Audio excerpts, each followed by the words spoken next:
کہتے ایک دن میں جنگل میں شکار کرنے گیا تو کچھ جانور کم نظر آئے. صبح سے لے کر میں گھومنے لگا, عصر کا وقت ہو گیا, کوئی شکار نہ ملا. اب میرے دل کے اندر یہ ڈر تھا کہ اگر مغرب مجھے یہیں ہو گئی تو مجھے کوئی درندہ کوئی جانور پریشان کرے گا. اسی پریشانی کے عالم میں دائیں بائیں دیکھ رہا تھا کہ ہرنی کا ایک بچہ مجھے نظر آیا. میں نے جھٹ سے وہ ہرنی کا بچہ ہی اٹھا لیا کہ آج یہی شکار کروں گا. کہتے میں نے اسے گھوڑے کے آگے رکھا, اپنے آگے گردن کی جانب, اور میں نے گھوڑے کی لگامیں تیزی سے گھمائی کہ سر پٹ گھوڑا دوڑایا تاکہ مغرب سے قبل میں شہر میں پہنچ جاؤں, یہ جنگل کا علاقہ گزر جائے. کہتے ہیں میں بڑی گرمی تھی, بڑی پیاس لگی, پر پانی نہ پیا نہ گھوڑے کو پلایا. سر پٹ دوڑایا اس ڈر سے کہ کہیں ایسا نہ ہو کہ میں جنگل میں مجھے شام ہو جائے. کہتے ہیں جب میں شہر سے باہر پہنچ گیا تو مغرب کا وقت بھی شروع ہو گیا. کہتے ہیں ابھی میں پہنچا ہی تھا, میں نے وہاں گھوڑے کو روکا, خود بھی پانی پیا, جانور کو بھی پلایا. کہتے ہیں ذرا میں نے آنکھ اٹھا کے دیکھا تو جس ہرنی کا میں بچہ لایا تھا وہ بھی دوڑتی ہوئی میرے پیچھے آ گئی. کہتے ہیں وہ پیچھے میرے کھڑی ہے, پتہ نہیں کہاں سے بیچاری دوڑی. میرا تو گھوڑا تھا اور میں نے تو سانس بھی نہیں لیا. 1.5 گھنٹہ 2 گھنٹے میں بھگاتا لایا اس جلدی میں کہ باہر آنا ہے. کہتے پلٹ کے دیکھا تو اس کی سانس پھولی ہوئی ہرنی کی اور للچائی نظروں سے مجھے دیکھ رہی ہے. دل کے ایک کونے سے آواز آئی کہ آج تو 2 شکار ہو گئے. بچہ تو پکڑا ہی, اس کی ماں کو بھی قابو کرتا ہوں تاکہ ڈبل شکار ہاتھ آئے گا. کہتے ہیں پھر اندر سے میرا درد بولا, اندر سے میرا رحم بولا, ایک ماں اپنا بچہ لینے آئی ہے اور اس طرح تو اسے تکلیف نہیں دی جا سکتی کہ اسے بلیک میل کر کے ماں کو بھی رکھ لیا جائے. کہتے ہیں جب میں نے اس ہرنی کی طرف دیکھا تو اس کی نظروں میں سوال تھا, اس کی نظروں کے اندر سوال تھا, کچھ مانگ رہی تھی. کہتے میں نے اس بچے کی پشت پر ہاتھ پھیرا, پھر میں نے بچہ چھوڑ دیا. کہتے اس نے پہلے بچے کو بازوؤں میں لیا, پھر اپنی زبان سے اپنا بچہ چاٹنے لگی. کہتے ہیں پھر وہ جب جنگل کی طرف جانے لگی تو ایک دفعہ اس نے میری طرف دیکھا, دوسری دفعہ اس نے آسمان کی طرف دیکھا. زندگی میں مجھے اتنا سکون کبھی نہیں آیا تھا جتنا آج آیا. کہتے میں گھر گیا, عشاء کی نماز پڑھی, پا وضو میں بستر پہ لیٹ گیا. لوگوں میرے نصیب دیکھو, مجھے مدینے والے محبوب کا دیدار نصیب ہوا. رسول کریم علیہ السلام میری خواب میں آئے, میں رونے لگا. گھر مہک اٹھا, پھول کھلنے لگے, خوشبوئیں بکھرنے لگی. کہتے محبوب کریم تشریف لائے. اور کیا خوبصورت جملہ ہے, اگر تجھے بادشاہ بنا دیا جائے تو انسانوں کے ساتھ بھی اسی طرح رحم کرے گا نا جس طرح آج ہرنی کے ساتھ کیا ہے. اگر تجھے بادشاہ بنایا جائے تو رویہ یہی رکھے گا یا بدل جائے گا. کہتا میں رو پڑا. میں نے کہا یا رسول اللہ, میں تو غلام بننے کے بھی قابل نہیں, تو بادشاہ کیسے بنوں گا؟ فرمایا تیری آج کی ادا بڑی پسند آئی ہے, عرش کے مالک نے تجھے بادشاہ بنانے کا فیصلہ کر لیا.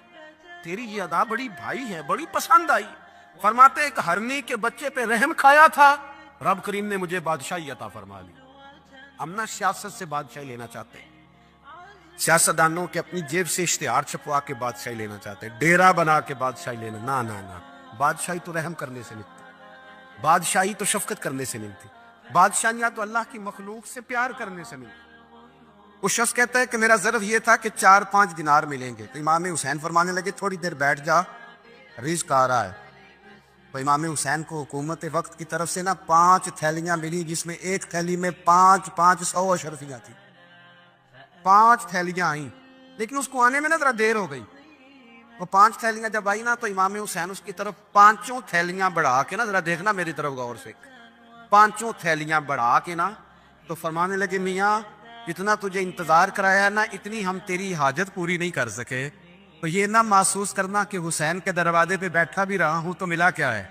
یہ نہ محسوس کرنا. وہ شخص کہتا ہے جب میں نے وہ تھیلیاں کھولی اور پھر میری نظر امام حسین پہ پڑی تو میرے اندر سے آواز آئی, اگر حسین ابن علی اتنے سخی ہیں تو محمد عربی کتنے سخی ہو. اگر یہ معیار ان کا ہے, ان کا یہ معیار ہے, اور خود بھیک دیں خود ہی کہیں منگتے کا بھلا ہو. خود کہنے لگے جتنا انتظار کرایا ہے اتنی تیری مدد کر سکے. یہ سخاوت کا معیار تھا, یہ طریقہ تھا. ایک دفعہ سیدنا امام حسین رضی اللہ تعالیٰ عنہ کے گھر کے اندر 5000 دینار آئے. مسجد میں تھے, آپ کو 5000 دینار ملے تو امام زین العابدین کہتے ہیں کہ مسجد سے لے کر گھر آنے تک امام حسین نے 5 کے 5000 اللہ کے راستے میں خیرات کر دی. فرماتے میں نے کہا ابا جی 5 دینار کی گھر میں ضرورت تھی. مالاں والے سخی نہیں ہوندے تے سخیاں کل مال نہیں ہوندا. ایتھے اوتھے دوویں جہانی سخی کنگال نہیں ہوندا. کہ ابا جی 5 دینار کی گھر میں ضرورت تھی، تو کہتے ہیں مجھے فرمانے لگے بیٹا یہ جن کو میں نے دیا ہے نا یہ گھر کے لیے ہی دیا ہے، یہ گھر کے لیے ہی دیا ہے، جن کو دیا ہے تمہارا کیا خیال ہے یہ باہر خرچ ہوا ہے؟ یہ گھر کے لیے ہی ہے۔ اس لیے کہ جب انسان دوسروں پر شفقت کرتا ہے تو اللہ اس کے گھر پہ رحمت فرماتا ہے۔ امام حسین کے مزاج میں پہلی بات میں نے ذوق عبادت کی عرض کی، دوسری بات عرض کر رہا ہوں کہ صحابہ حضرت اسامہ بن زید بڑے پیارے ہیں میرے نبی کریم کے، بڑے پیارے۔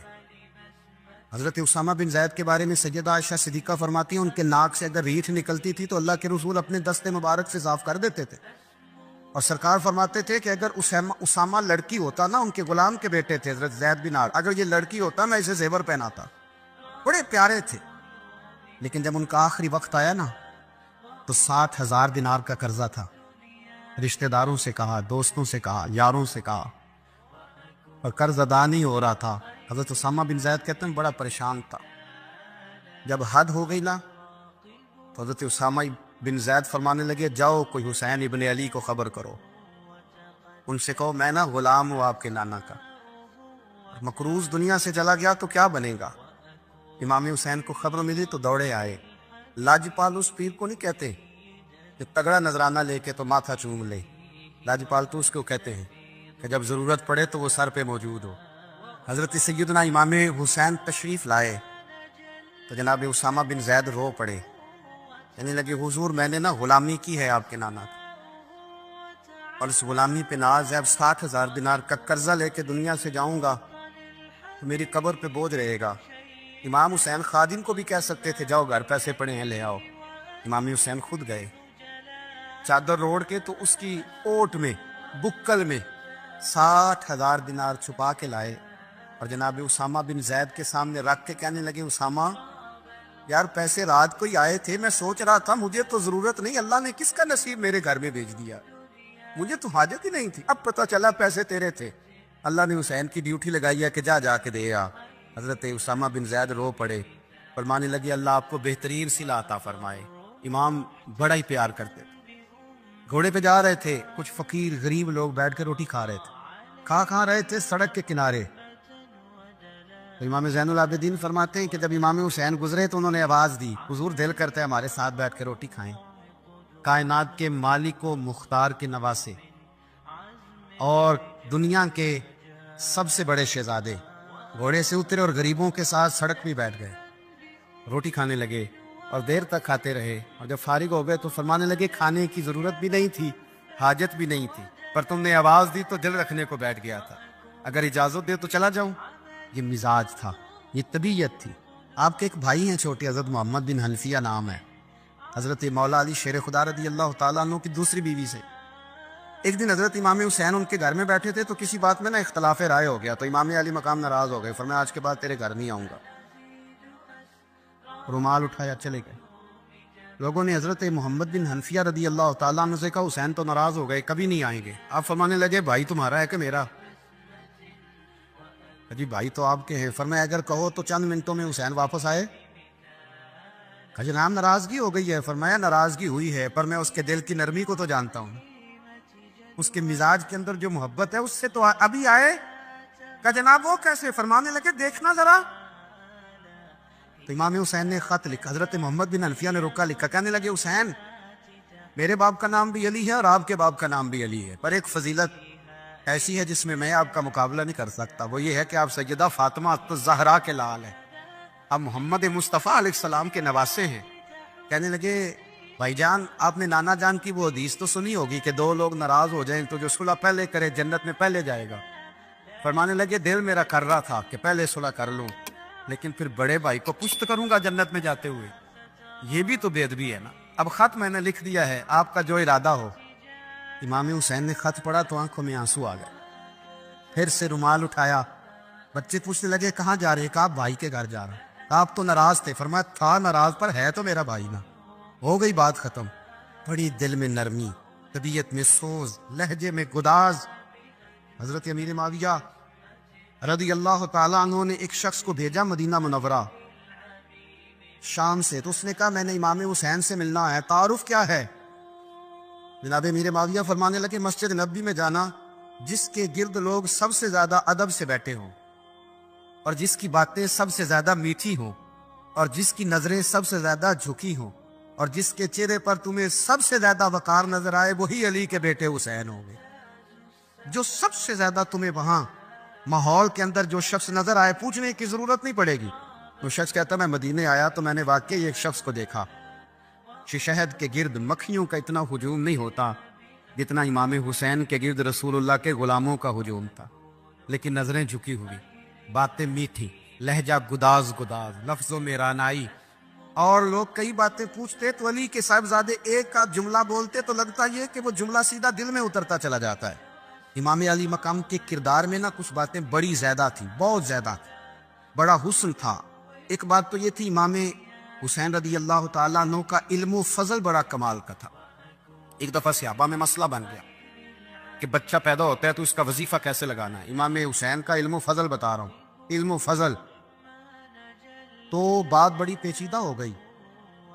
حضرت عبداللہ ابن زبیر کے پاس لوگ آئے، کہنے لگے کہ آپ بڑے صاحب علم و فضل ہیں، آپ نے حضور علیہ الصلوۃ والسلام کے ساتھ وقت گزارا ہے، تو مسئلے کو حل کریں کہ بچہ پیدا ہونے کے بعد حکومت اگر وظیفہ لگائے گی تو کب لگائے گی؟ جب بحث طول پکڑ گئی، مسئلہ حل نہیں ہوتا تھا، تو حضرت عبداللہ ابن زبیر کہنے لگے ہم سے نہیں حل ہوگا، ایک بندہ ہے جس کے سینے میں رسول اللہ صلی اللہ تعالیٰ علیہ وسلم کے نور نبوت کا فیضان ہے، وہ یہ مسئلہ حل کریں گے۔ تو کہا وہ کون سے؟ آپ فرمانے لگے جب ہم سے مسائل حل نہیں ہوتے تو ہم ان کے علم سے فائدہ اٹھاتے ہیں۔ کہا کون ہے؟ کہا جناب امام حسین۔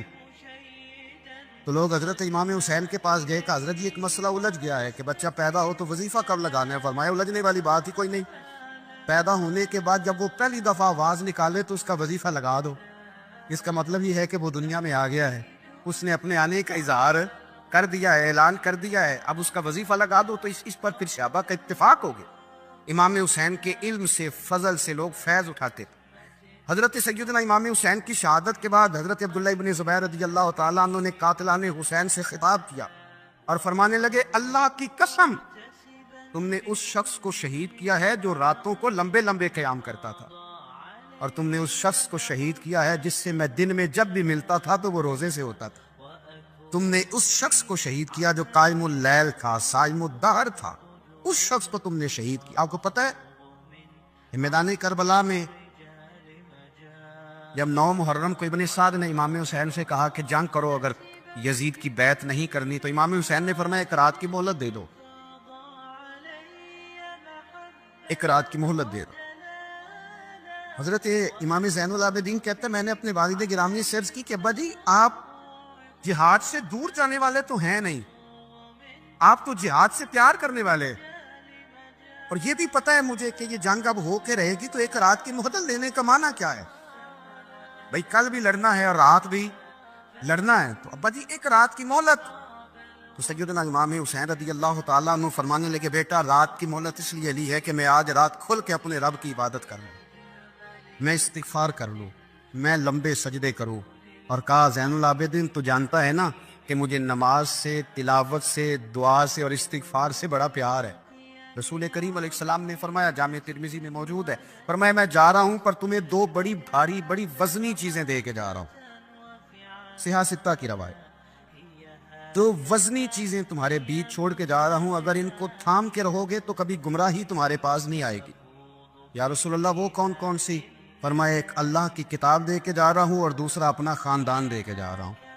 اگر اہل بیت نبوت کو تھامے رہو گے، ہمارے بزرگوں نے لکھا ہے کہ یہ جو حضور نے کتاب اللہ اور پھر اپنی اہل بیت کا تذکرہ فرمایا تو اس کا مطلب یہ ہے کہ تھیوری دیکھنی ہوئی تو قرآن دیکھنا، اور پریکٹیکل دیکھنا ہوا تو علی اور فاطمہ کو دیکھنا، حسن اور حسین کو دیکھنا، ان کو دیکھنا۔ نبی کریم علیہ الصلوۃ والسلام کے اہل بیت مینارہ نور ہیں، ان کی محبت، ان کا پیار کیوں بھلا؟ اس لیے کہ یہ وہ خوبصورت لوگ ہیں جن کو خود میرے نبی پاک نے تراشا ہے، ان کی سیرت میں جتنے رنگ ہیں وہ رسول کریم نے خود بھرے، ان کی ایک ایک بات کا خیال نبی پاک نے رکھا ہے، حضور نے از خود انہیں اپنی صحبت عطا کی ہے۔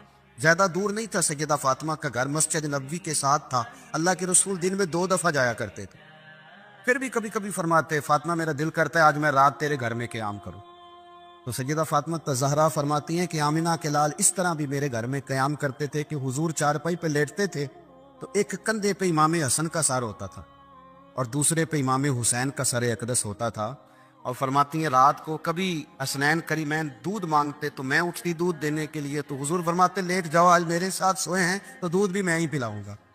تو محبوب اٹھتے ان کے لیے دودھ لاتے برتن سے نکال کے، حضور نے انہیں وقت دیا اور پھر ان کی چھوٹی چھوٹی چیزوں کا خیال رکھا۔ صحیح بخاری میں موجود ہے، تربیت پر توجہ دی۔ امام حسین تشریف لائے، ابھی عمر مبارک 7 سال کے قریب تھی، مسجد نبوی میں صدقے کی کھجوروں کا ڈھیر لگا ہوا تھا۔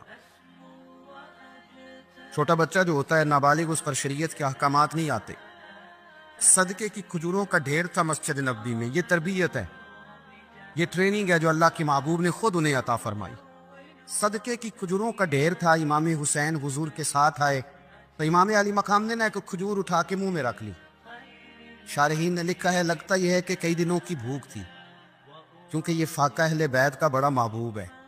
مجبور نہیں تھے، وہ تو خزانوں کے مالک تھے، پر غریبوں سے محبت کی وجہ سے فاقے کیا کرتے تھے۔ یہ ان کی پسند ہے فاقہ کرنا۔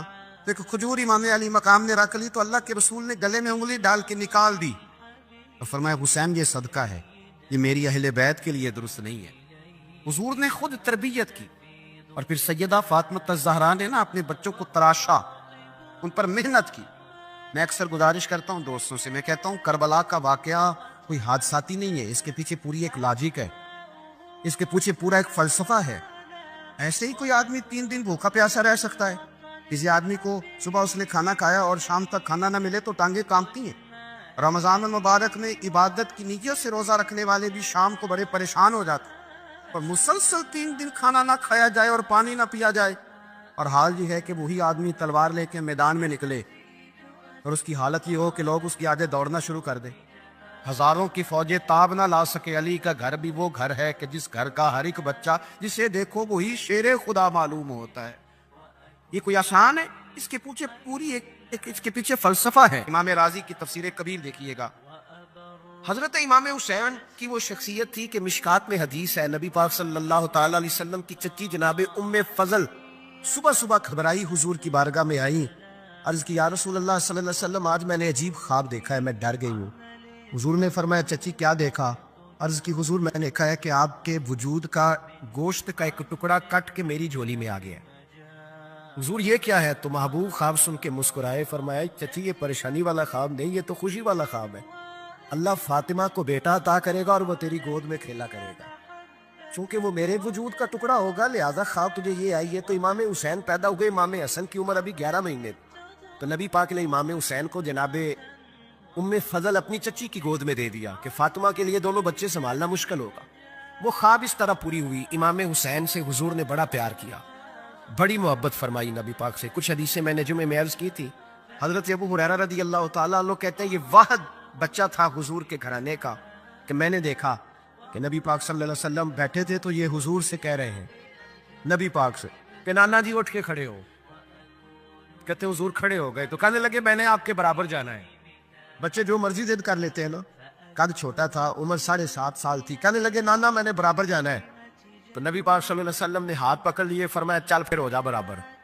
تو حضرت ابو ہریرہ کہتے ہیں انہوں نے حضور نے ہاتھ پکڑے، اوپر کھینچا تو امام حسین نے پہلے اپنے پیر حضور کے گھٹنوں پہ رکھے، پھر نبی پاک کے سینے پہ رکھے، اور جب ان کا قد سر تھوڑا سا حضور سے اونچا ہو گیا تو محبوب فرمانے لگے چل بس کر، تو نے تو کہا تھا آپ کے برابر ہونا ہے، تو اوپر نکل گیا ہے، چل بس کر۔ فرماتے پھر امام حسین نے زبان باہر نکالی تو محبوب ان کی زبان چوسنے لگے، پھر ساتھ لٹا لیا اور انہیں سونگنے لگے۔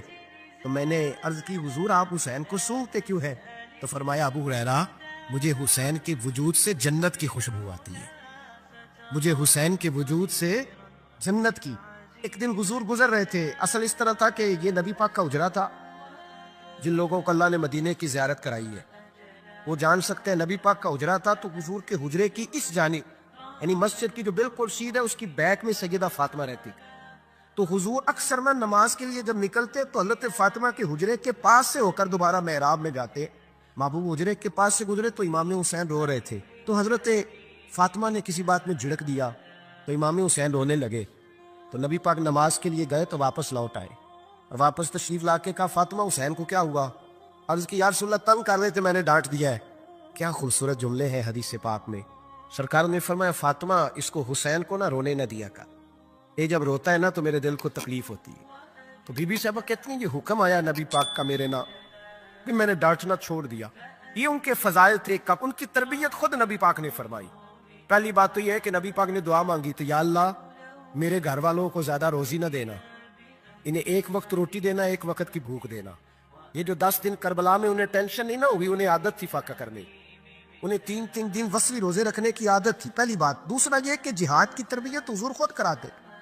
حضرت فاطمہ زہرا کہتی میں پردے کے پیچھے دیکھ رہی تھی, نبی پاک نے امام حسن اور حسین سے فرمایا چلو میرے سامنے کشتی لڑو. تو دونوں حضرات آپس میں جب کشتی لڑنے لگے تو نبی پاک نا امام حسن کو کہتے حسن حسین کو ٹانگوں سے پکڑو, حسن حسین کو پیچھے سے پکڑو. جب نبی پاک بار بار امام حسن کو بتا رہے تھے تو سیدہ پیچھے سے بول پڑی, کہنے لگی یا رسول اللہ آپ چھوٹے کو بتائے, آپ بڑے کو بتا رہے. بڑا تو پہلے 11 مہینے بڑا ہے, تو آپ چھوٹے کو بتائے بڑے کو بتا رہے. تو فرمایا فاطمہ تو چپ کرنا, جو میں دیکھ رہا ہوں تو نہیں نہ دیکھ رہی. ایک کو میں بتا رہا ہوں, دوسرے کو جبریل امین بتا رہے ہیں. لیکن اس کے ساتھ ساتھ امام حسین رضی اللہ تعالیٰ عنہ کا جذبہ جہاد, امام حسین کی استقامت. آج لوگ ادھر ہوتے ہیں جس طرف ہوا کا رخ ہوتا ہے. آج لوگوں کی سوچوں کا زاویہ یہ ہے کہ جدھر رش زیادہ ہوگا ہم بھی ادھر جائیں گے. ہم یہ نہیں دیکھتے حق کس طرف ہے, ہم یہ دیکھتے ہیں رش کس طرف ہے. امام حسین رضی اللہ تعالیٰ عنہ نے رش نہیں دیکھا, حق دیکھا. امام حسین رضی اللہ تعالیٰ عنہ استقامت کے وہ پہاڑ ہیں, معمولی آدمی نہیں تھے. فرزق شاعر کہتا ہے کہ میں نے امام حسین سے کہا تھا, میں نے کہا لوگوں کی تلواریں یزید کے ساتھ ہیں پر دل آپ کے ساتھ ہے, دل آپ کے ساتھ ہے. امام حسین رضی اللہ تعالیٰ عنہ نے زمانے کے حالات نہیں دیکھے, حق اور سچ دیکھا. جتنی چیزیں انسان کو کمزور کر سکتی ہیں وہ ساری امام حسین پہ طاری کی گئیں. جتنی چیزیں, وطن چھوڑنا کتنا کو مشکل ہوتا ہے. شالا پردیسی کوئی بھی نہ تھی وے ایک اکھ جنا تو پارے. حضرت سلطان باؤ فرماتے ہیں بچو پردیسی ہونا کوئی آسان ہے؟ جس آدمی کا کسی چھوٹے سے گاؤں میں بھی مکان ہو چھوڑنا پڑ جائے تو روتا ہے. تو مجھے بتاؤ جس نے اپنا سارا بچپن مدینے میں گزارا ہو, آج جو ایک ہفتہ مدینے رہ کے آتے ہیں ان سے واپس نکلنا مشکل ہوتا ہے. لیکن امام حسین حق کا رستہ تھا, وطن کی قربانی دی, اور معمولی وطن نہیں مدینے جیسا وطن. اور جب کھڑے تھے نا امام حسین رضی اللہ تعالیٰ عنہ رجب میں نکل رہے تھے مدینے سے, تو کوئی شاعر کہتا ہے دور کھڑے ہو کہ انہوں نے گویا کہا تھا آقا تیرے کرم کے خزینے کی خیر ہو, میں جا رہا ہوں تیرے مدینے کی خیر ہو. امام حسین نے وطن چھوڑا, کوئی لغزش نہیں پیروں میں, کوئی نہیں.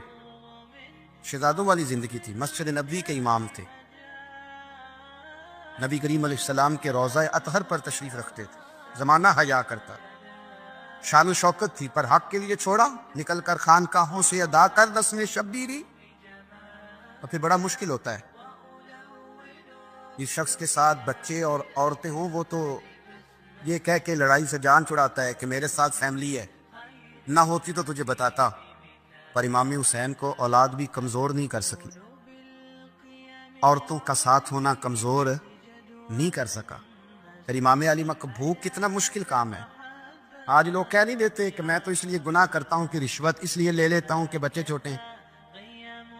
10 دنوں کی کم و بیش سفر, 3 دنوں کی بھوک اور پیاس, پر حق کے رستے میں امام حسین کو کوئی چیز کمزور نہیں کر سکی. اور پھر وہ جتنی باتیں لوگ کہہ سکتے تھے وہ ساری کہیں گئی, ساری. اور آ کے عرض کرنے لگا حضور یہ کوئی معمولی دشمن نہیں, یہ وہ ظالم ہیں جو لاشوں پہ بھی گھوڑے دوڑا دیتے. تو امام علی مقام فرمانے لگے جو شہادت کا جذبہ لے کے نکلے وہ پھر انجام نہیں دیکھا کرتا. وہ انجام, وہ جتنی چیزیں جو استقامت کے رستے میں آ سکتی ہیں وہ ساری چیزیں رستے میں آئیں, پر امام علی مقام نے کسی چیز کی پرواہ نہیں کی. آج کا مسئلہ یہ ہے کہ آج لوگوں میں استقامت نہیں ہے. رات کو کچھ ہوتے ہیں, سویرے کچھ ہوتے ہیں, دوپہر کو کچھ ہوتے ہیں, شام کو کچھ ہوتے ہیں. ہمارا کل انداز تکلم کچھ اور ہوتا ہے, صبح کچھ اور ہوتا ہے. امام علی مقام میدان میں رہے, ایک میت گھر میں ہو جائے تو کئی دنوں تک آنکھ کھلتی نہیں, ہوش رہتا نہیں. سب سے زیادہ مسائل امام حسین نے دیکھے, سب سے زیادہ. اور گھوڑے پر بیٹھنے سے پہلے پہلے ساری تکلیفیں آپ دیکھ چکے تھے. باپ کا جنازہ اٹھانا آسان ہوتا ہے, بیٹے کا جنازہ اٹھانا بڑا مشکل ہوتا ہے. پر امام حسین نے بیٹوں کے جنازے اٹھائے. حضرت علی اصغر کی لاش کو امام حسین نے اپنے دست مبارک سے دفن کیا. اور جناب علی اکبر کی میت کو جب آپ اٹھا کے لا رہے تھے تو سیدہ زینب فرماتی ہیں کہ مجھے یوں کبھی لگتا تھا حسین کا قد بڑا ہے اور کبھی لگتا تھا علی اکبر کا قد بڑا ہے، اور فرماتی ہیں کہ پھر حضرت قاسم بن حسن کو بھی وہ اٹھا کے لائے، اور جناب عباس کے وجود سے الگ ہونے والے بازو انہوں نے لا کے حضرت عباس کے وجود کے ساتھ بھی رکھے۔ انہوں نے یہ سارا منظر دیکھا، لیکن جب حسین ابن علی اپنی دفعہ گھوڑے پہ سوار ہوئے تو لگتا یہ تھا کہ ان سے زیادہ بہادر کوئی نہیں۔ ایک جملہ بھی یزیدی فوج کے سامنے امام حسین نے کمزور نہیں کہا، ایک جملہ بھی، ایک فکرہ بھی کچا نہیں بولا، کہیں بھی کوئی منت نہیں کی، کسی جگہ بھی ان کے پائے استقلال میں کوئی لغزش نہیں آئی۔ جب لوگوں کو پتہ چل جائے کہ اب سامنے موت ہی موت ہے، سوائے اس کے چارہ کچھ بھی نہیں، تو بہت ساری رخصت اور اجازت تو دین بھی دیتا ہے، پر امام حسین کسی جگہ کسی رخصت پر عمل کرتے نظر نہیں آتے، ڈٹ کے بات کی ڈٹ کے، اور پھر جب میدان میں نکلے اللہ اکبر، تو ابن سعد کہنے لگا کہ اگر دو دو کر کے ایک ایک کر کے جاؤ گے تو یہ 45,000 کا لشکر سارا حسین کاٹ ڈالے گا، یک بارگی حملہ کرو گے تو بات اتنی استقامت، اتنا۔ آج تو لوگ ڈپریشن کے مریض ہیں، آج تو لوگ ٹینشن کے مریض ہیں، ہر دوسری بات میں لوگ کہتے ہیں وہ بڑا، پر کس بات سے؟ مطلب کیا آپ نے زندگی میں صرف جاب نہیں مل رہی، صرف بیماری آ گئی، صرف خرچہ نہیں گھر میں بڑا، کس بات کا ڈپریشن؟ امام حسین کی زندگی بتلاتی ہے وہ لوگ بھی کوئی دنیا میں کمال حاصل کر سکتے ہیں جو چھوٹی چھوٹی بات پہ روتے ہیں، مال بھی ہے، جوانی بھی ہے، گھر بھی ہے، مکان بھی ہے، بچے بھی ہیں، عزت بھی ہے، صرف پیسے نہیں، اور انسان ہے کہ آنکھیں نہیں کھل رہی، وہ سمجھتا میں کسی کام کا ہی، فقط پیسے نہیں بس۔ او خدا کے بندو، امام علی مقام نے فرمایا سارا کچھ لٹا کے بھی جو میدان میں کھڑا رہے اسے حسین ابن علی کہا جاتا ہے، اسے حسین ابن علی کہا جاتا ہے۔ حسین ابن علی کی شان رفت کوئی کیا جانے، حسن جانے، علی جانے، نبی جانے، خدا جانے، کون جانے امام علی مقام کا معیار۔ تو امام حسین رضی اللہ تعالیٰ عنہ کی زندگی ہمیں بتاتی ہے کہ ذوق والی عبادت کرو۔ امام حسین کی زندگی ہمیں بتاتی ہے کہ جب تم سخاوت کرو تو پھر اپنی حیثیت سے بڑھ کر کرو، اور امام حسین کی زندگی ہمیں بتاتی ہے کہ دل میں کسی کے لیے کوئی بات نہ رکھو، صلح کرنے میں پہل کرو، محبتیں کرنے میں آگے بڑھو۔ اور امام حسین کی زندگی ہمیں بتلاتی ہے کہ جب دنیا میں تم نے کچھ کرنا ہے تو پھر ڈٹنا بھی سیکھو، پھر کھڑے ہونا بھی سیکھو، یہ نہ دیکھو کہ حالات۔ امام حسین نے ایک دن بھی حکومت نہیں کی، یزید نے 4.5 سال کی، لیکن قیامت تک دلوں پہ حکومت امام حسین کی رہے گی، امام حسین کی رہے گی، اس لیے کہ ان میں استقامت تھی۔ امام حسین کے ساتھ اس وقت 72 لوگ تھے، لیکن آج کائنات کا ذرہ ذرہ امام حسین کے ساتھ ہے۔ اس کا مطلب ہے وقت لگتا ہے، نظریہ غالب آ ہی جایا کرتا ہے، تو استقامت والی زندگی گزاریں۔